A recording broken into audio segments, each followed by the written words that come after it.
Hello, this is Jenny Barrage, and you are watching my weekly segment on news and insight in the gaming industry. Today, however, we are going to be delving into the world of ludology, the study of games, or more specifically, the study of game mechanics. Fun fact, ludology is actually derived from the Latin word ludus, which means game. In this video, I'll be discussing the definition of game mechanics, game aesthetics, and the relationship between the two. Game mechanics are the interactions that ultimately create gameplay. Think running, shooting, climbing up a ladder, the list goes on.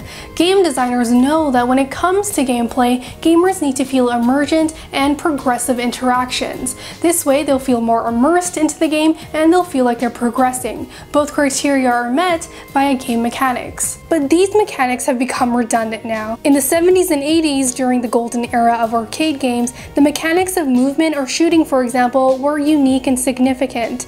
Now, however, it's a predictable feature. This is where the importance of game aesthetics come in. Ludologists and game designers Robin Haneke, Mark LeBlanc, and Robert Zubaik co-published an academic analysis in viewing game design and game consumption. They created the acronym MDA, which presented the framework for game design.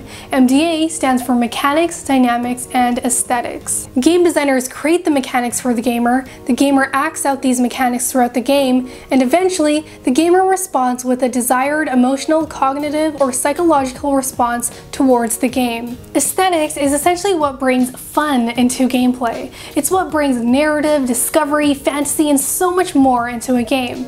With aesthetics, gamers are more emotionally invested. This can be via game art, game development, character development, the list goes on. But perhaps the gamer norm is too dependent on game aesthetics. Video games have always stood out in the media for its interactivity and its game mechanics. However, due to game mechanic redundancy, it may be harder for the gamer to appreciate gameplay in a game. A lot of first-person shooter games, for example, utilize similar weapon mechanics for a lot of their weapons, the only difference being their different recoils and physicalities. With action-adventure games, we see the protagonists in the game hop around obstacles that look vaguely familiar like the other ones they've already come across. These aren't very interesting at all. On the other hand, of course, gamers may actually like game mechanic predictability. With game mechanics that gamers have already seen before, the gamers may feel like the game is offering them a faster progression, which would make the game more enjoyable for them. But game designers strive for innovation in their games, and I think the best games out there are the ones who achieve that.